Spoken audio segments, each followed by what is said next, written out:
Hello दोस्तों, हम देखेंगे अर्थालंकार। अर्थालंकार में उपमा अलंकार को देखेंगे। उपमा अलंकार कितने शब्दों से मिलकर बना है? उपमा अलंकार दो शब्दों से मिलकर बना है, उप प्लस मा। उपमा अलंकार कितने शब्दों से मिलकर बना है? दो शब्दों से, उप प्लस मा।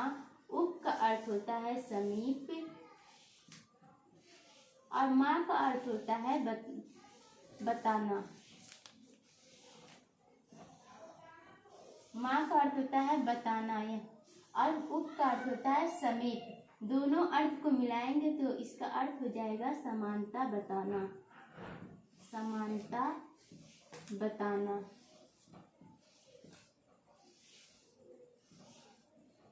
उपमा अलंकार। उपमा अलंकार में उपमा अलंकार को दो शब्दों में बांट दिया गया। उपमा दो शब्दों से मिलकर बना है उपमा अलंकार।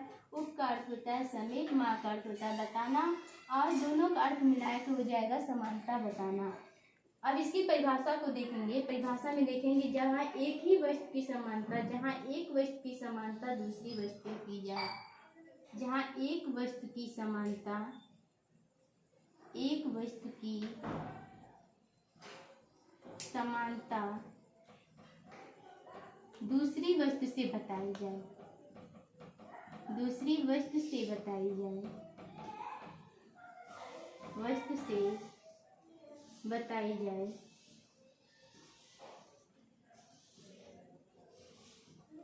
वहाँ उपमा अलंकार होता है।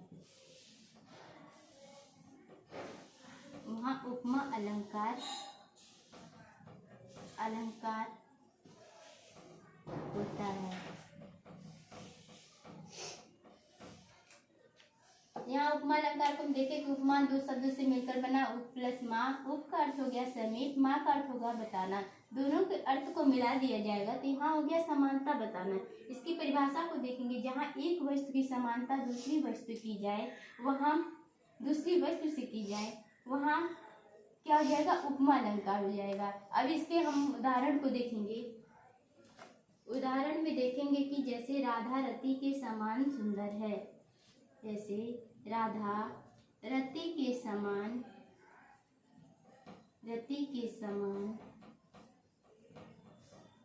सुंदर है। राधा रति के समान सुंदर है। तो हम उपमा अलंकार के पहले अंग को देखते हैं। उपमा अलंकार के कितने अंग होते हैं? तो उपमा अलंकार के 4 अंग होते हैं।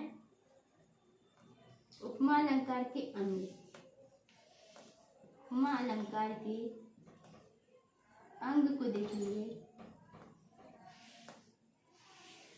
अंग कितने होते हैं? 4 होते हैं। तो पहले नंबर पे देखेंगे उपमा अलंकार में पहला होता है उपमेय, दूसरा होता है उपमान और तीसरा होता है वाचक, चौथा होता है साधारण धर्म।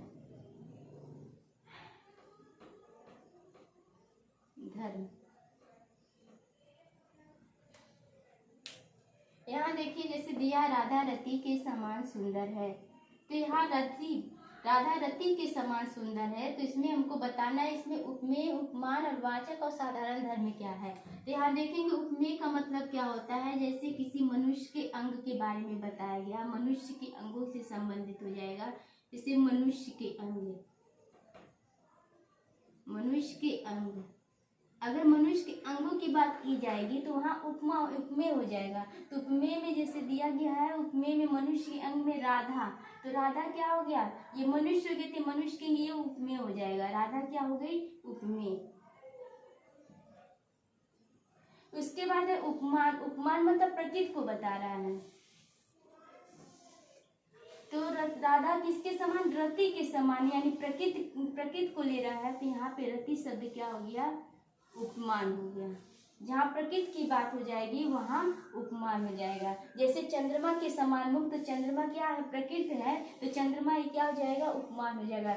वाचक शब्द को देखेंगे, जैसे समान दिया है, वाचक पहचान जाएंगे हम। जैसे सा आ जाए, सी आ जाए, से आ जाए, सरिस आ जाए,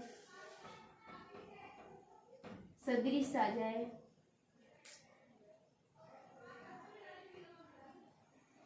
इमी आ जाए, ये सारे शब्द अगर आए तो समझ जाइएगा ये कौन सा हो गया, उपमा अलंकार हो जाएगा। तो समान शब्द क्या हो जाएगा, ये वाचक शब्द हो गया। और सुंदर है, किसके समान, राधा रति के समान सुंदर, यहाँ विशेषता बताई जा रही है, जिससे तुलना की जा रही है, विशेषता बताई जा रही है। जहाँ विशेषता बताई जाए वो क्या हो गया, साधारण धर्म हो गया। इसकी विशेषता बताई जा रही है तो ये कौन सा, सुंदरता, सुंदरता की विशेषता बताई जा रही है। तो यहाँ पे क्या हो जाएगा आपका, उपमा अलंकार हो जाएगा। तो उपमा अलंकार के कितने अंग हो गए, 4 अंग हो गए, उपमेय, उपमान, वाचक, साधारण धर्म। उपमेय में देखेंगे मनुष्य के अंगों को बताएंगे, उपमान में प्रकृति को बताया जाएगा, वाचक शब्द में जैसे सा, सी, से, सरिस, सदिश, इमी शब्द आ जाते हैं।